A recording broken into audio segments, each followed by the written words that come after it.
One day, after fast-traveling in a bit too close to the Saugus Ironworks, we get a message over Radio Freedom. Good afternoon. Damn it, You're where are tuned to they? Radio Freedom, broadcasting across the Commonwealth. Any Minutemen in the area. There's a settlement that's been raided by super mutants. Please respond if you can help.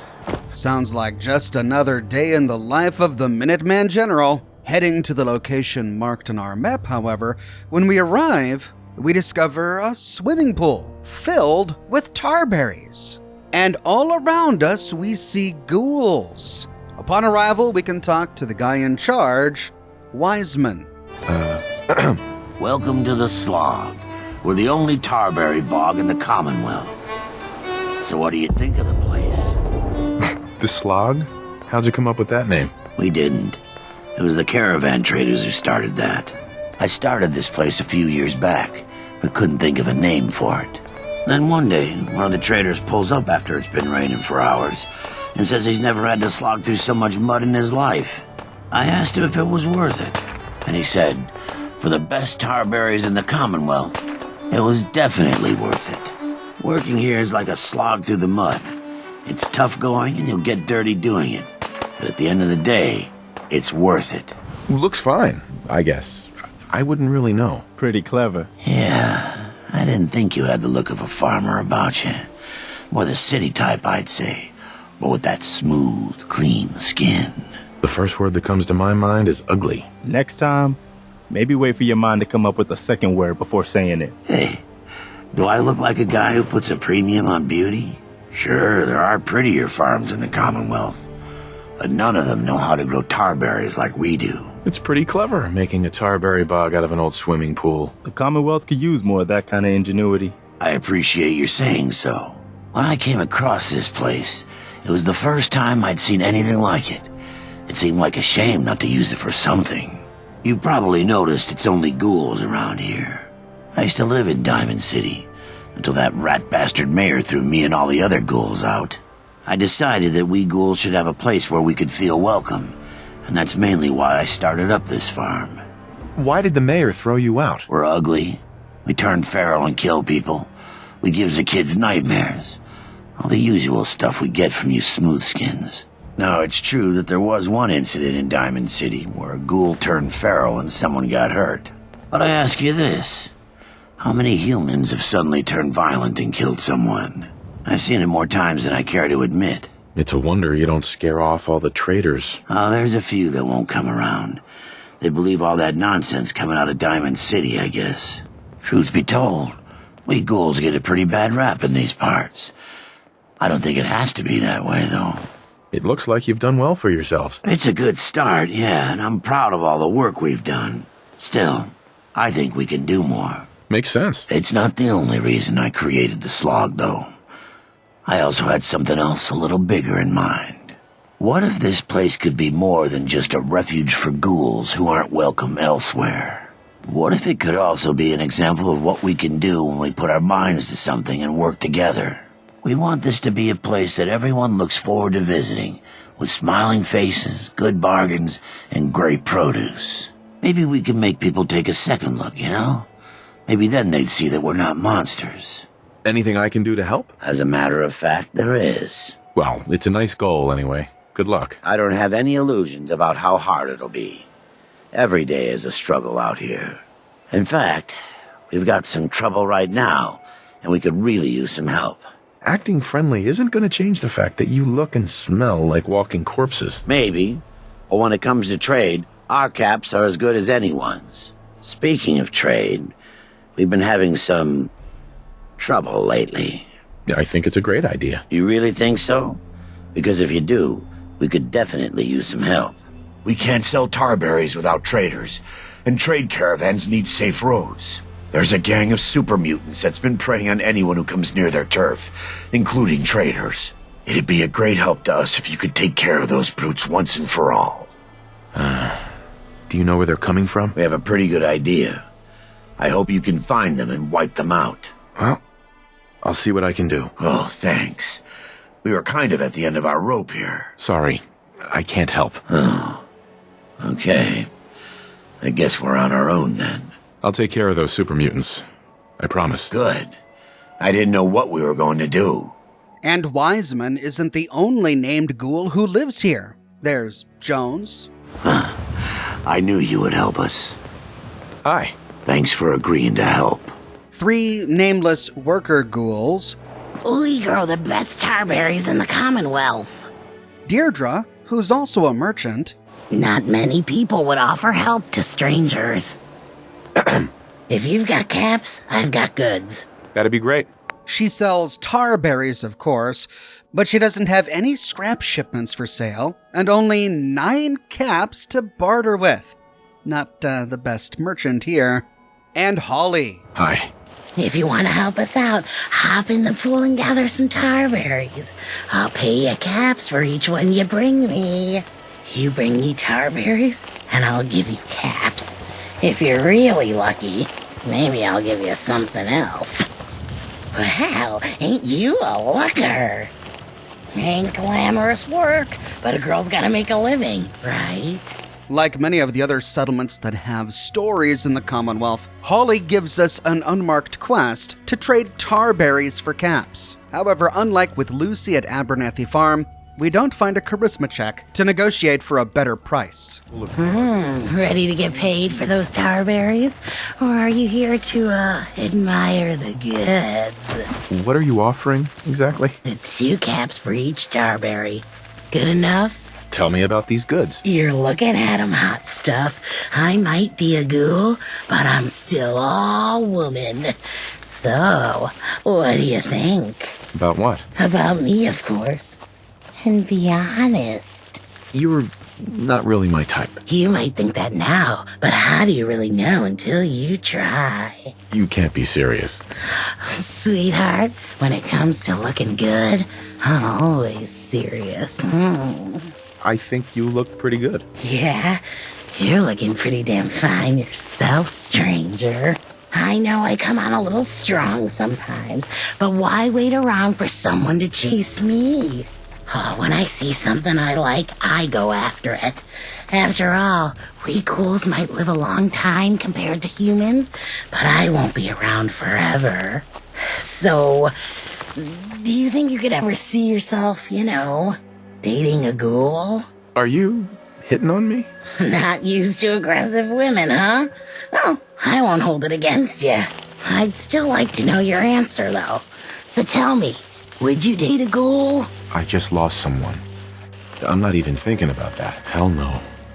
I'm still getting over the loss of my wife. One day, maybe. I'm still getting over the loss of my wife. I'm sorry. I feel like a complete fool. Do you want to talk about it? I really don't. Can we just change the subject, please? How about I just quit while I'm ahead? I've done enough damage for one conversation. I'll, see you around. If you really want to help me, give me something I can use. I just don't have anything much to give you, sweetheart. We're barely scraping by as it is out here.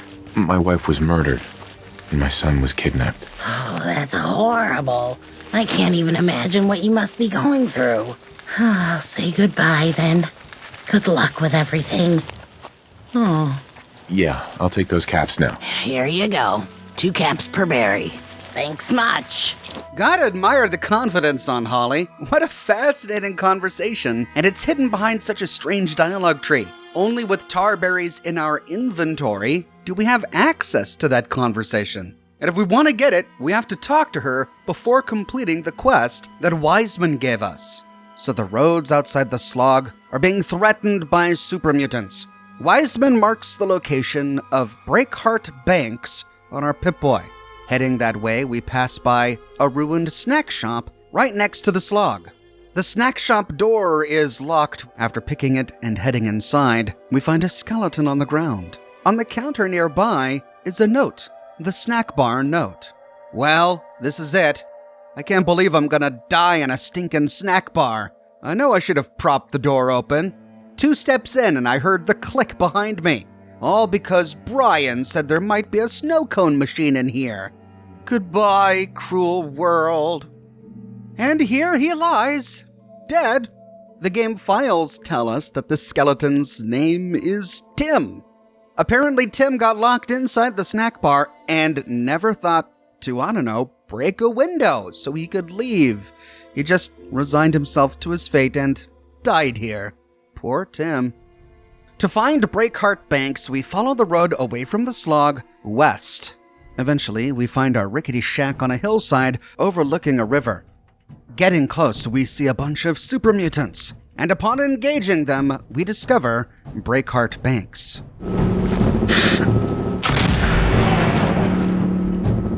That's it. I think I got something over here.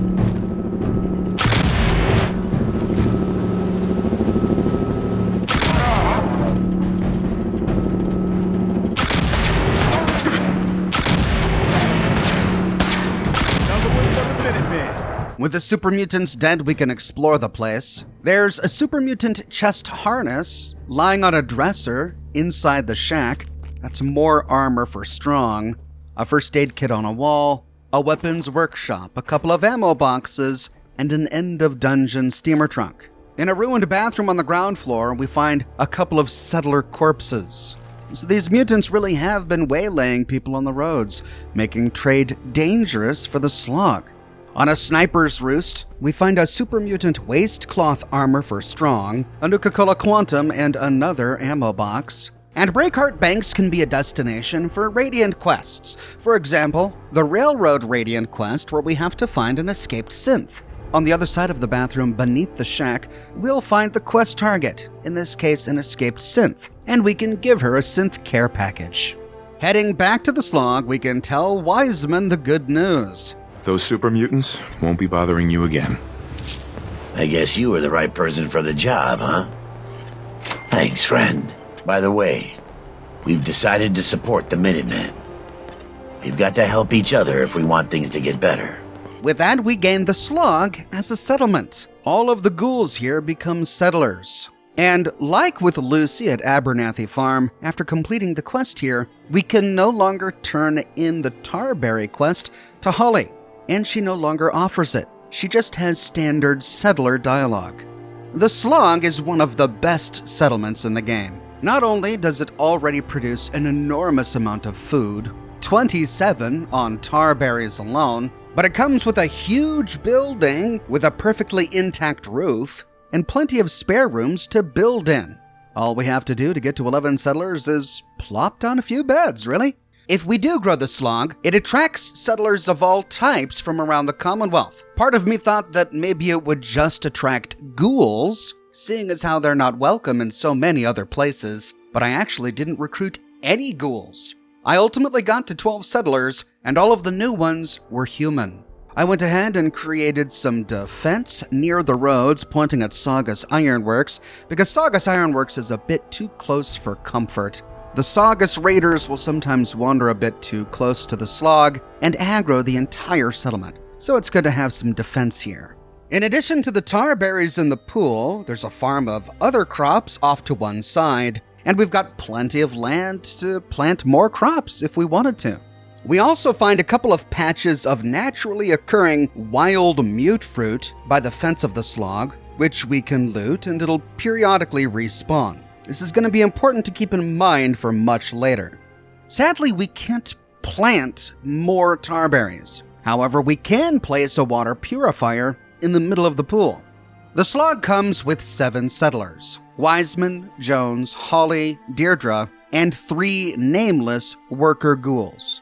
But inside a little shack next to the showers is another man. This is Arlen Glass, and he doesn't count as a settler. Let's see now. Hello? Huh? Oh, excuse me. Sorry, didn't mean to ignore you. Just got caught up in my work again. So, what do you think? Nice, isn't she? What is that? Some kind of toy? It's not just any toy. It's just an old toy. Just a toy. Listen, did you ever have something you really cared about? Something that made your life worth living? For me, it's toys. Like this one here. Looks like junk to me. Right now, I suppose it is. but it used to be so much more. Yeah, it's nice. Really nice. You've got an eye for them too, huh? It's a genuine giddy-up buttercup. The 2076 Special Edition. Best toy on the market before the war. It's a shame, though. I don't have all the parts to get this old girl working again. Don't suppose you happen to have a spare crate of toy parts on you? Sorry, no. Of course not. But... I think I know where you could find some. Not the most glamorous job, but I'm willing to pay. You interested? What do you need? Omnidirectional servos, piezoelectric actuators, superconductive mesh wiring. This was top-of-the-line stuff, even before the war. You won't find it just lying around. Risk my life for toy parts? Not a chance. Well, if you change your mind, you know where to find me. All right, I'll do it. Thanks. This really means a lot to me. There's only one place to look for parts like this. The old Atomatoys Factory, south of Quincy. Not gonna lie, it's at the far end of the Commonwealth. That whole area's a death trap. Gunners and worse. Really? Toy parts? Why don't you go get them? You don't understand. The only place you can find parts like these is in the old Atomatoys Factory, south of Quincy. Last I heard, gunners had taken the whole town, and they're the least of your worries. That whole area's a death trap. Even if I could make the journey, I'm just an old ghoul. I wouldn't last 10 minutes there. You, on the other hand, well, you look like you've seen everything. I'm sure you can handle it. What would it be worth to you? How about, say, 150 caps? Sound good? We could ask for a better reward by passing a yellow charisma check, and if we fail it... Come on. It's worth more to you than that. Enough. 150. Take it or leave it. But if we succeed... All right. 225. We find an orange charisma check, and succeedingly more difficult ones going all the way to red. You're asking me to put my life on the line to help you repair an old toy. You're gonna have to do better than that. Fine. 300. But that really is all I can afford. Isn't there anything else you can offer? That's all the caps I can offer. But...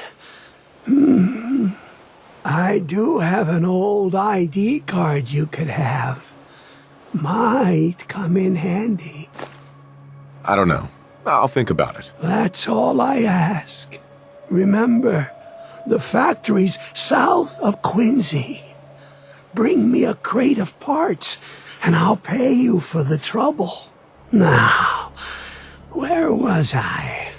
Only if we pass the red charisma check does Arlen give us a Wilson Atomatoys ID card. If we don't go down the charisma check line, we don't get this card, which is a bit frustrating because it's difficult to complete the quest without the card, and the charisma checks are all kind of mean.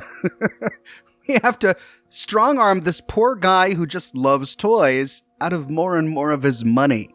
Anyway, with that, we get an unmarked quest to go find toy parts for Arlen Glass. He points us towards the Wilson Atomatoys Factory, which is southwest of the ruins of Quincy. It's tricky, but if we're sneaky, we can get there while avoiding the gunners at Quincy. We find the place swarming with super mutants, and the Brotherhood is already assaulting it.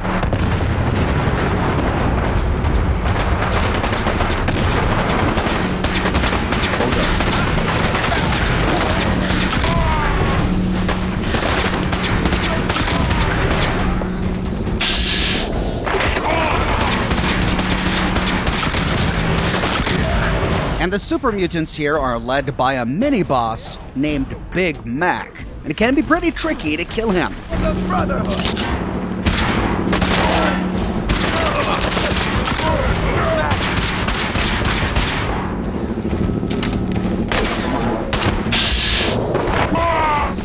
Goodbye, human.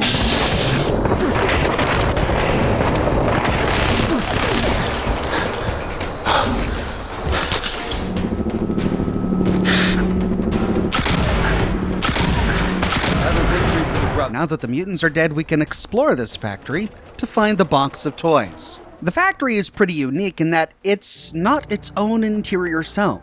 The entire thing exists out in the open world. We find giddy-up Buttercup pieces lying all about. There's an upper level where Big Mac was. Here we find an end-of-dungeon steamer trunk and a super mutant aviator cap for Strong. There are a bunch of catwalks crisscrossing this way and that. A staircase leading outside into the rooftop, where we can loot more super mutant bodies, and we find even more armor for Strong. Here we find a super mutant light body armor piece. But no toy parts, until we get to the bottom floor. At the very bottom of the factory, we find a security door guarding a small room, and just outside the door is a keycard reader. Only if we passed the charisma check with Arlen Glass do we have the keycard necessary to open this door. Inside, we find a small crate of giddy-up Buttercup toy parts. Before leaving, we can explore a pipe stretching across the factory, and in the middle of it, we find a hole. Inside the hole, at the very end, is a bloody skeleton and an end-of-dungeon steamer trunk weighted down with bags of concrete. We can finish off the factory by looting a fusion generator of its fusion core just outside, and then, heading back to the Slog, we can check in with Arlen Glass. Hey there. You're back. Were you able to find those parts? Parts? You were going to bring me some toy parts from the old Atomatoys Factory down in Quincy. Remember? Not yet. Ah, well, don't forget about them. You are paying me for this, right? Yes, just like we agreed. I've got them right here. You do? All right. Let me take a look. Yes. It's all here. It's really all here. You've more than earned your reward. Here, just like I promised. Now, I need to get back to work. Finally. There's a terminal on a workbench just next to him. If we access it, we find a list of Arlen Glass's personal reminders. Locate new source of toy parts, reconstruct right foreleg servo, talk with Wiseman about pool filter replacements, patch up southern fence, check plumbing and shower room, plan trip to crater. Too risky this year? Well, from this we learned that apparently the Slog is one of the few places that has working plumbing. Perhaps that can explain how the pool is full of cleanish water. And what does he mean, plan trip to crater? What exactly is he talking about here? Well, with that, we complete this unmarked quest. But what could we have done if we didn't pass that charisma check? How could we have gotten in that room if we didn't get the Wilson Atomatoys keycard from Arlen Glass? The quest doesn't walk us through it, but there is a way. In the middle of downtown Boston, just south of Trinity Tower, is the Wilson Atomatoys Corporate HQ. If there's another keycard to the factory, it's got to be in here. And like the factory, the corporate HQ is overrun with super mutants. The front door is covered with rubble, so to enter the HQ, we have to go through this back door.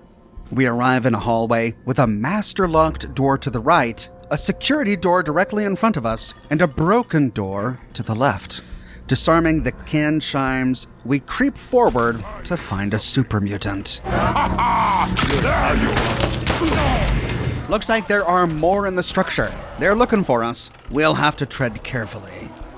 In a room nearby, we find a fusion generator and we can loot its fusion core. We see a window in this room and a terminal on the other side of the window. We'll have to find a way to get there. The only way out of this room is to open a door against the western wall. This leads to a large destroyed room where super mutants can shoot down on us like fish in a barrel. Think there's anything valuable in all of this junk? I can't believe that thing was ever used. Stop moving, stupid man! Through this southern door, we find a couple of cages.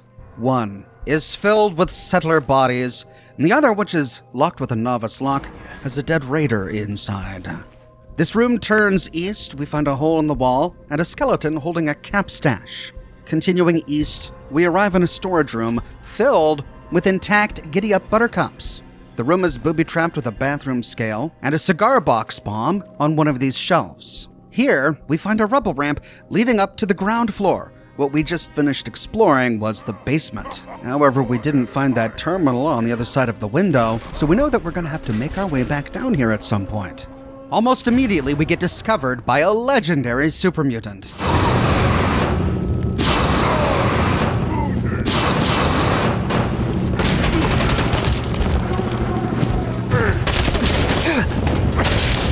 Do it! Screw!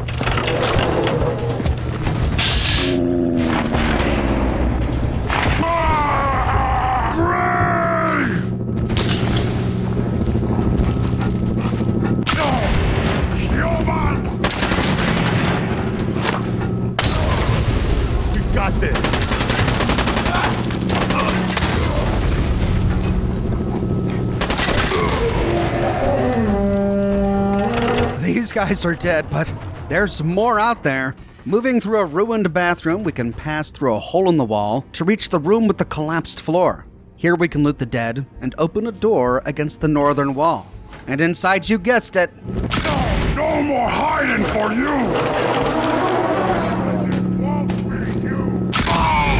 here we find two rooms. Opening the door to the first one, we find an office desk with a terminal and a holotape on it labeled Mark's Warning. Damn it, Nate, where are you? After today's meeting, it's going to take a miracle to salvage the site contract, and you decided to take the evening off? Look, I wanted to keep the old man out of it, but what can I do? He called me out in front of the board. I had to fire him. Where do you stand, Nate? Are you with me or with him? I want you in my office Monday at 9 sharp. We can discuss the contract, or we can discuss your resignation. It's up to you. Whoa! Some major drama before the bombs dropped. Let's see if we can piece this story together. The terminal on this desk is the operations terminal, and it must have been this Nate's terminal since we found a holotape addressed to him lying on top of it. Sure enough, Nathaniel Hawk, Director of Operations. And the first we can read his calendar, week of October 17th through October 23rd, 2077. October 18th, 9 in the morning, prep November production estimates. 1 in the afternoon, scythe briefing with factory ops team. 2:30, assembly line review with Mark. The next day at 4 o'clock, weekly facilities meeting. The day after that, at noon, lunch with Mark and Arlen canceled. On the 21st at 4:30, review scythe slides for board meeting. On the 22nd at 2 p.m., board meeting. And later that night, date night with Paula. Nate had a lunch planned with Mark, the CEO, and Arlen, as in Arlen Glass? But this was canceled. Why? Backing out, we can read Scythe Status Report. Scythe Status Report, October 15th. The first phase of the Scythe project is a week ahead of schedule. 2 of the 5 assembly lines have been converted over to Scythe production. The third should be fully operational by Wednesday. An operations staff briefing has been scheduled for October 18th. Line workers will be trained on their new tasks over the next 2 weeks as we conduct test runs of the new equipment. Barring unforeseen difficulties, production should begin on November 1st. So Wilson Atomatoys was starting a new scythe project, and they were having to convert their assembly lines from making toys to making something else. 2 of the 5 had already been converted by this time. What were they making for the scythe project? In the last one, security bulletin, Arlen Glass. To all employees, be advised that Mr. Arlen Glass is no longer an employee of Wilson Atomatoys. Should you see him on the premises, please notify security immediately. Mark Wilson, President and CEO, Wilson Atomatoys. That's why Arlen was able to give us a key card at the Slog. He's a former employee of Wilson Atomatoys, which is why he's so obsessed with the Giddy-Up Buttercup. And it's why he knew a box of toy parts would be at the factory. I suppose this tells us why Nate and Mark's meeting with Arlen on the 20th at 2 o'clock was canceled. He was fired. But why was he fired? Behind the operations terminal is another desk with another terminal. This is the secretary's terminal. Paula Marshall, Executive Secretary, Operations. Okay, so Nate was dating his secretary, Paula. Reminder, ID cards.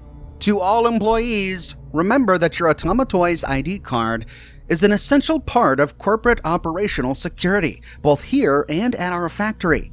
While occasional requests for temporary IDs are understandable, repeated incidents will be reported to your supervisor for disciplinary action.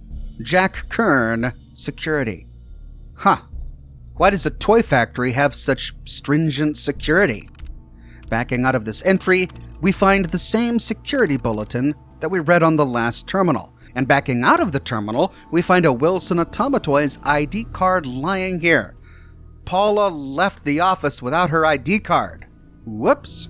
But this is how we get the ID card we need if we can't get it from Arlen Glass. Beneath the ID card is a note, Buttercup Sales. Paula, Mark wants the Q4 sales forecasts revised down again. You still have access to those records? See what you can do. Doesn't seem to matter what the number is, so long as it makes his new project look good. We still on for Friday? Nate. The CEO of Wilson Atomatoys wants his operations manager to make Q4 sales projections look worse than they actually are. All so that he can justify his new project to make his new project look good. Well, this new project must be this Scythe initiative we keep reading about. But still so far, no idea what it is. With operations explored, we can finish exploring this room. Next to the operations office is a novice lock door. Inside, we find a storage room with a first aid kit. Out of the room, we can examine all of the desks in this big area, and here we find a super mutant cowl armor for Strong. From here, we find a rubble ramp leading back down to the basement level. We arrive in a storage room filled with radioactive waste, strange thing for a toy company to have on hand. And moving on, we arrive in a control room with a locked security door to the left and a mainframe access terminal on a desk to the right. This is the terminal we saw through the other side of the glass when we arrived. It's locked with an expert lock, and we never find a keycard or a password that unlocks it. My hacking skill wasn't high enough, but if it had been, inside all we find is the option to open the security door behind us. And moving through that door, we find a bunch of goodies, but we have to be careful as there's an oil slick on the ground and an explosive canister. There's an ammo box, ammo on the ground, chems in a broken safe, and a tool case filled with ammo. But just then we find more mutants. There are 2 ways into that room. We could go through the front door, or we can pass through a hole in the wall to go down a hallway and enter from behind some crates, which helps with sneak criticals. Here we find a locked security door, but now we have an ID card, and we can swipe it in the ID card reader. This opens the locked door that we first saw upon arriving. So that's back out the way we came. To continue, we go back into the room and finish exploring. Soon we find a hole in the wall to the south. This leads to a hallway with a staircase in front of us, and 2 rooms to the right. A storage room with minor scrap inside, and a master lock door that leads back to that entranceway hallway. So we need to move upstairs. At the top of the stairs, we open a door to find a large front office. Moving around the perimeter of the room, we find a door that leads to a security office. In a filing cabinet to the left of the security terminal is another Wilson Atomatoys ID card, in case we missed the last one. To the right of the terminal is a Wilson Atomatoys HQ key. The terminal itself is locked with an advanced lock. I couldn't hack this, but if we could, inside we learned that we're in the security office. The security system is inactive. In the first option, security logs. October 21st, 2077. Security log for Thursday. 7:45, log opened. 8:15, morning rounds, no issues. 9:55, reported electrical short in machine room. 11 o'clock, lunch break. 2:10, finished upgrades to turret defenses. 3:40, issued visitor ID to Miss Marlene Glass. 2 o'clock, notified Mr. Glass that she was still waiting. 3:05, returned visitor ID to file cabinet. 5:20, evening rounds, no issues. 5:20, log closed. Arlen Glass got a visitor at 3:40. He made her wait for him for 20 minutes before he was reminded that she was still there. They only got to spend an hour together before she returned her visitor ID and left. In the next one, October 22nd, 2077. Security log for Friday. 7:55, log opened. 8:20, morning rounds, no issues. 8:55, issued temporary ID to Ms. Marshall. That's Paula. She forgot her ID on her desk, which we found, so security had to issue her a temporary ID card. 9:45, memo from Mr. Wilson regarding a board meeting. 11 o'clock, lunch break. 1:50, issued visitor IDs to the Atomatoys board.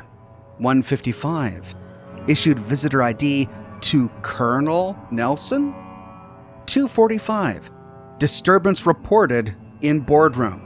3 o'clock, escorted Mr. Glass from premises. 3:35, escorted Mr. Glass from premises.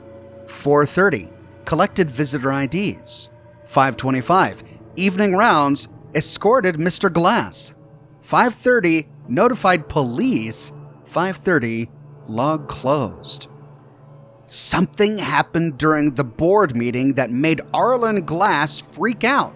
For some reason, there was a colonel attending a toy manufacturer's board meeting. The disturbance must have involved Arlen Glass. He was kicked out at 3 o'clock, then he came back. He was kicked out again at 3:30, then he came back, and he was kicked out again at 5:25 before they called the police. What exactly happened in the board meeting? In the next one, October 23rd, Saturday, the morning the bombs dropped. 7:50 a.m., log opened. 8:30, morning rounds, escorted Mr. Glass. 8:55, reissued temporary ID to Ms. Marshall. So Paula never found her ID card on her desk? She needed another temporary ID card? Why was she coming into work on a Saturday morning? 11 a.m., lunch break. 11:59 p.m., error 201, log timeout. As we learned from the introductory sequence to Fallout 4, the bombs dropped early that Saturday morning at 9:47 a.m. in Boston. The first 3 items all happened before the bombs dropped. Arlen Glass was escorted away from the factory about an hour before the bombs dropped. But then, oddly enough, over an hour after the bombs dropped, the security guy took a lunch break at 11 o'clock. And that was his last entry. The world is burning all around him, and he bothered to log out for lunch. I can imagine the dude just kicking back, eating a sandwich, watching the world burn. He clearly didn't survive his lunch break because he never logged out at the end of the day. The system timed out. Backing out of security logs, we can next read security protocol. All security events are to be logged. All employees and visitors must display their official Atomatoys ID cards at all times and present them upon request.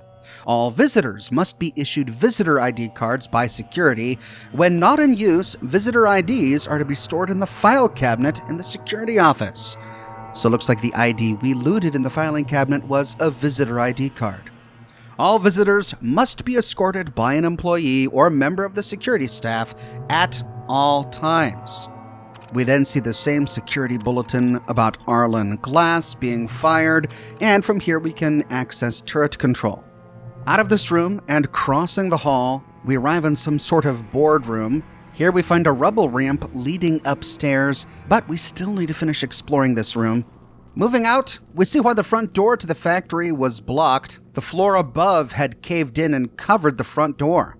In the middle of this room is a large giddy-up buttercup, larger than any of the toys we can find throughout the Commonwealth. Moving towards the front desk, we can loot a couple of containers, and next to a terminal by the front desk, we can find an office note. Sorry, Jen, I don't know any more than you do. Arlen always was peculiar, but the old man was the heart and soul of this place. I'm going to miss him, and his daughter, too. Marlene was here just the other day. Cutest little thing. I think Nate was just as shocked. He went straight home after the meeting let out. Forgot all about our date. I'll give him a pass. This time, Paula. So the Miss Glass who came here to visit him at work on Thursday was his daughter, Marlene Glass. He made her wait for 20 minutes before he came down and spent an hour with her. Looks like Arlen was well liked by the company. Nate was really looking forward to his date with Paula. He even reminded her about it in a note that he wrote her. But then after Arlen got fired, he was so distraught that he left and totally forgot about it. Damn it, Nate, where are you? It's going to take a miracle to salvage the site contract, and you decided to take the evening off? At least Paula was understanding. Next, we can read the reception terminal. Inside, reminder, board meeting. The Wilson Atomatoys Board of Directors will meet on Friday, October 22nd at 2 p.m. The board will be joined by Colonel Thomas Nelson, U.S. Army. Professional conduct and decorum is expected. And then we see the same security bulletin about Arlen Glass. The key that we looted in the security office can now unlock that master-locked door that we found in the hallway upon arrival. But we don't need to deal with that right now. So moving back into the boardroom, we can take the rubble ramp up to the top floor.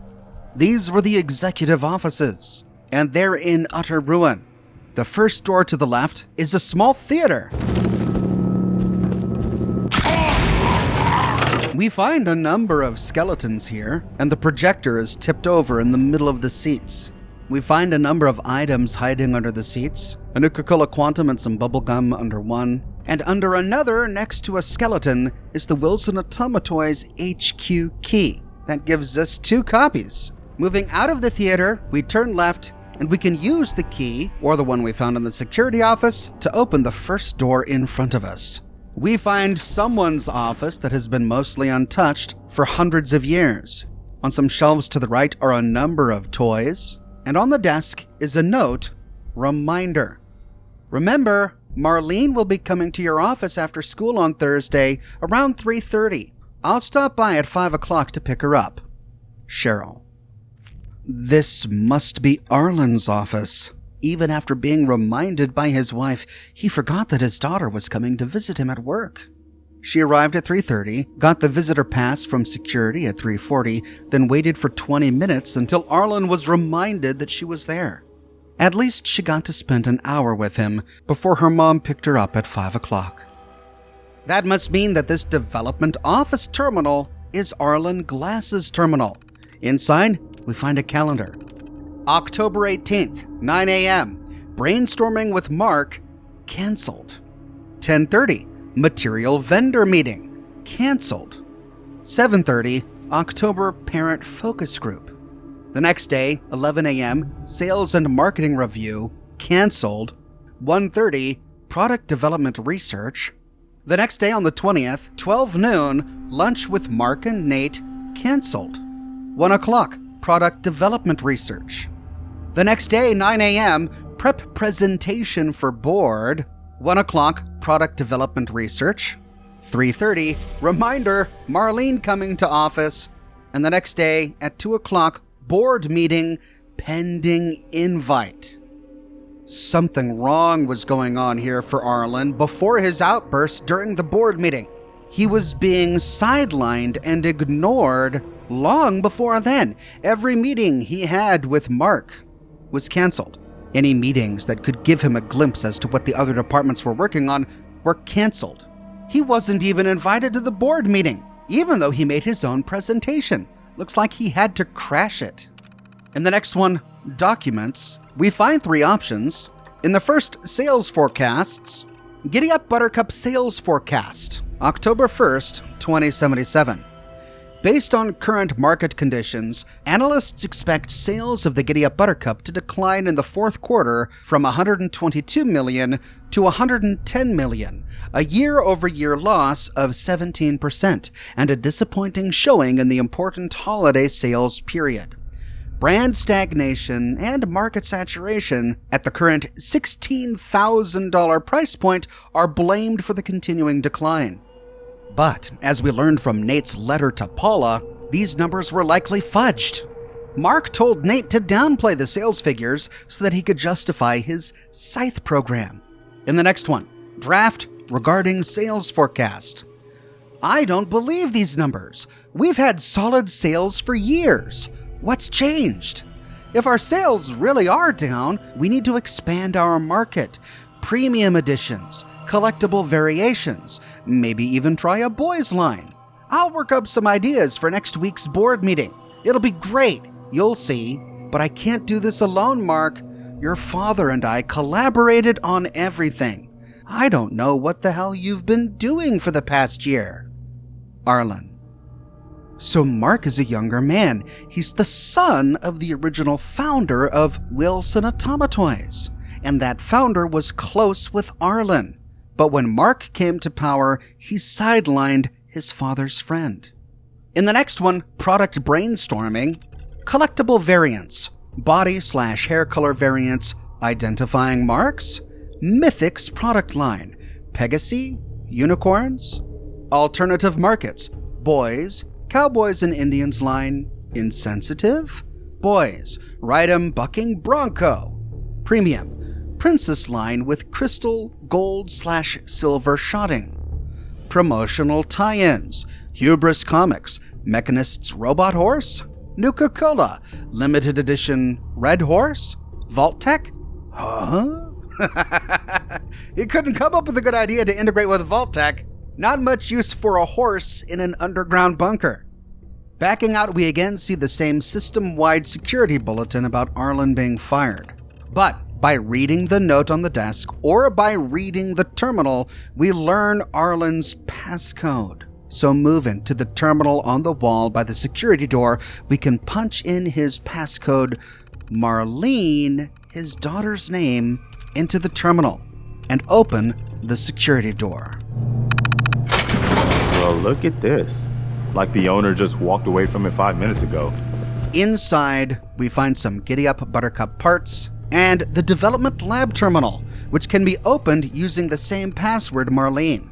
In the first, reminders. Pick up milk, eggs, Nuka. Don't forget again. Call home at 7, Marlene's bedtime. Yikes! We know from the security terminal that security checked out by 5. What's Arlen doing working here until 7? October 21st, Marlene coming to office after school. October 22nd, board meeting, new Buttercup concepts? Huh. This gives us the impression that Arlen didn't know what the board meeting was going to be about. He was guessing that it was going to be about new Buttercup concepts. November 3rd, Marlene's birthday, turning 7. Still need a card. November 18th, wedding anniversary. Buy card. Gift. Trip? Check with Jen regarding vacation calendar. Backing out of reminders, we can read development log. Here we find 3 entries in the first, October 14th. Slow progress. The new leg servos are still too powerful. They punched a hole in the floor during today's test. Need to scale them back again. I just don't know what went wrong. In the next one, October 17th. Even the color variations are a mess, tinting the metal-altered electrical impedance, so I'm trying automotive detailing now. Can't believe I skipped Marlene's recital to sit with a bunch of pink horses and watch paint dry.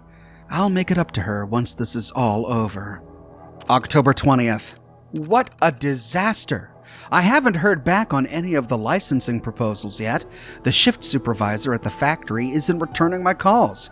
I don't have anything to show, and the board meeting's in 2 days. I can't afford to be tardy. Clock is ticking, Arlen. Clock is ticking. Arlen is feeling the heat. Mark is making the company look like it's in dire straits. Arlen has a lot of ideas to help with sales, but no one's taking his calls. He's being excluded from meetings. No one's responding to his messages. He's being pushed out. From here we find safe control. We can open a nearby safe. And inside the terminal is a holotape. We can eject Marlene's holotape and listen to it. Go ahead. Hi, Daddy. When are you coming home?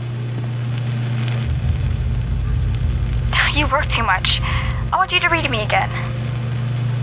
Mommy says you're helping all the horsies find good homes. Take care of them, okay? I love you. Oh, Buttercup says she loves you too. Me miss you. Come home soon. His daughter was growing up right in front of his eyes, and he wasn't even there to watch it. Missed her recital, late to his appointment with her.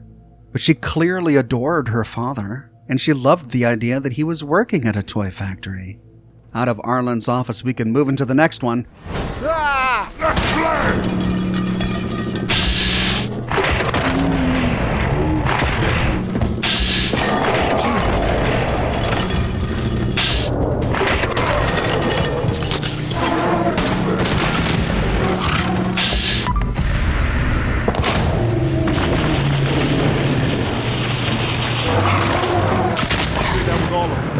Right.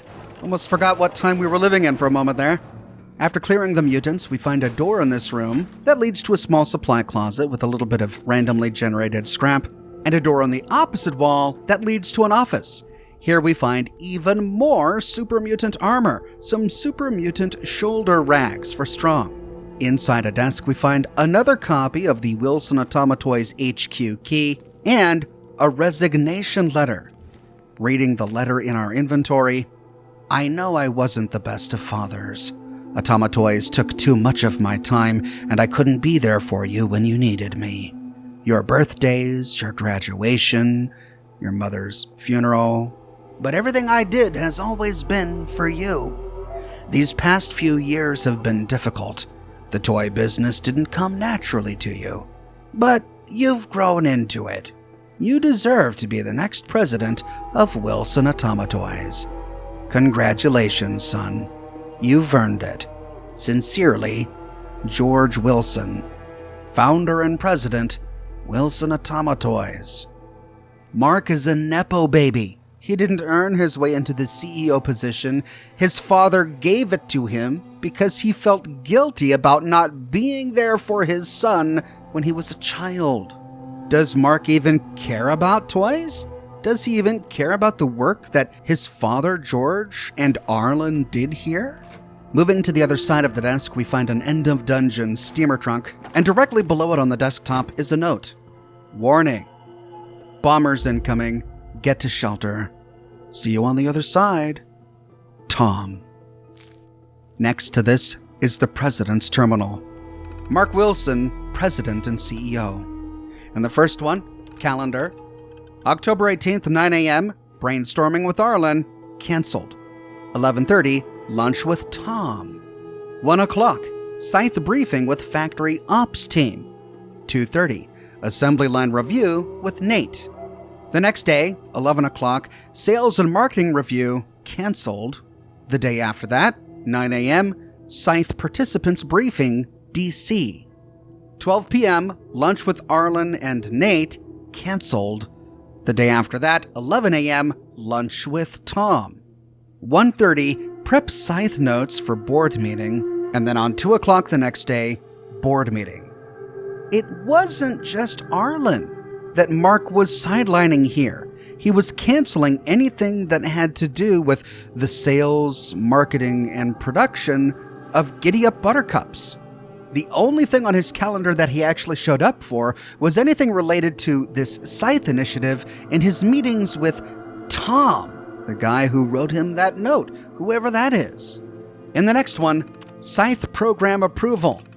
Mr. Wilson, your initial bid to participate in the Scythe program has been approved.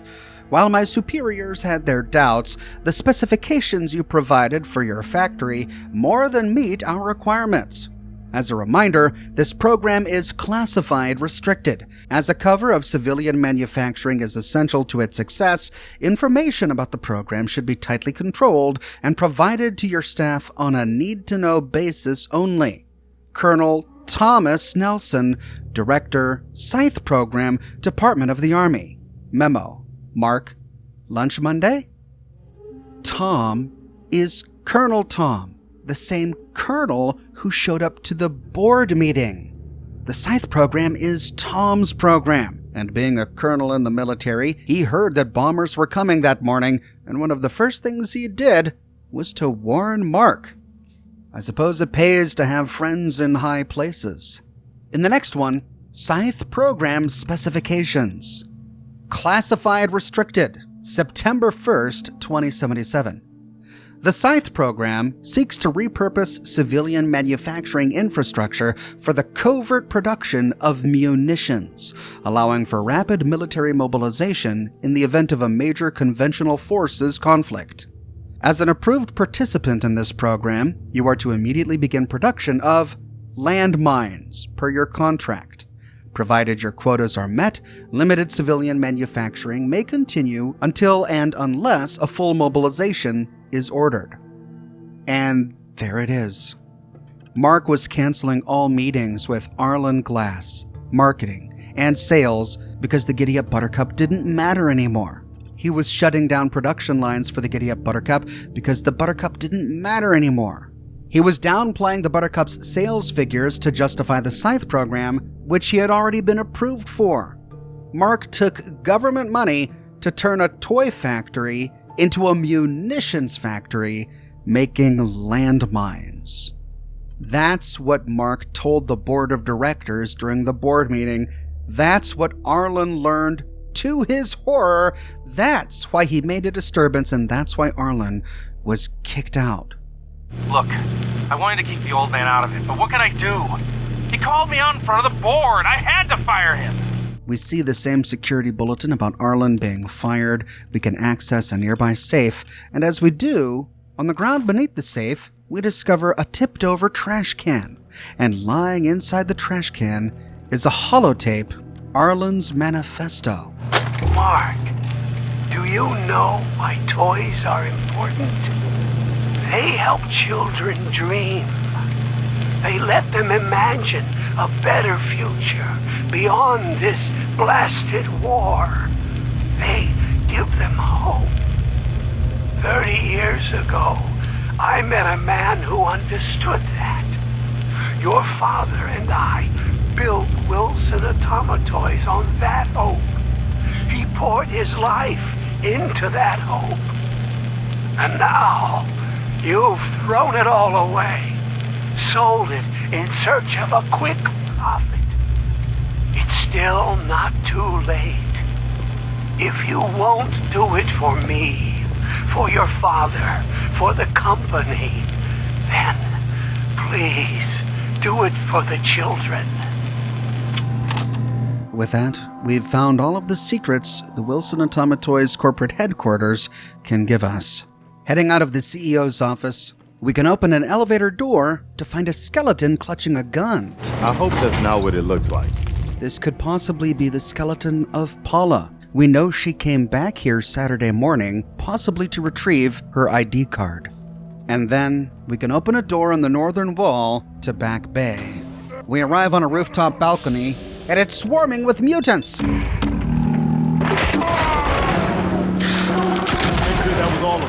With the mutants dead, we can loot the bodies and the containers, and then fast travel to the Slog, where we find Arlen Glass right where we left him. Hi. What is it? How's it going? Slowly. This old girl was made with the best pre-war technology. Precision tools, high-end electronics. I'm out here in a pool shed with a wrench.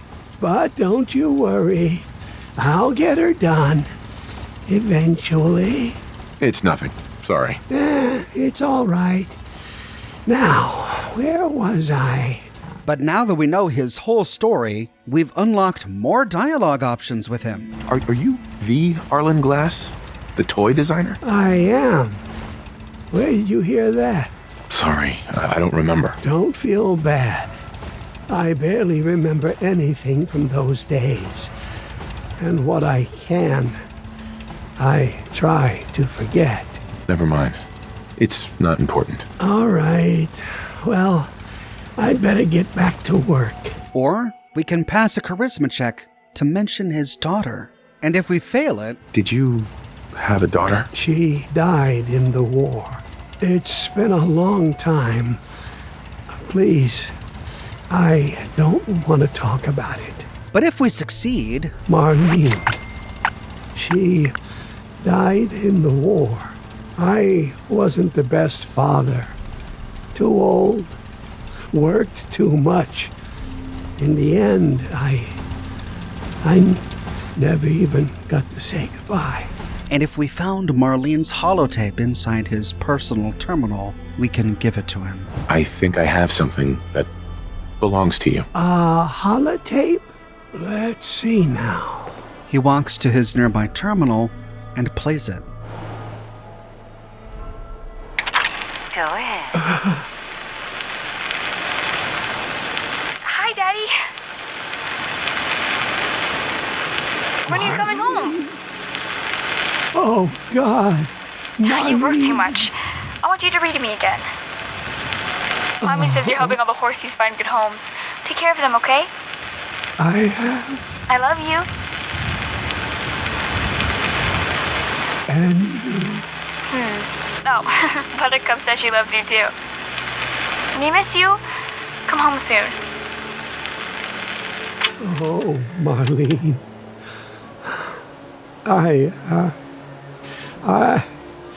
Give me a minute. It's been so long. I never thought I'd hear their voices again. You can't imagine what this means to me. What happened to them? We had an apartment in Cambridge. I went to the office that morning to try to talk to Mark again. When it all happened, I tried to get back, but the city was in chaos. By the time I got home, there was only a crater. I lay down in the ruins. I just wanted to die. Instead, I woke up like this. It's a long story, but I lost my wife and son too. And maybe you can understand.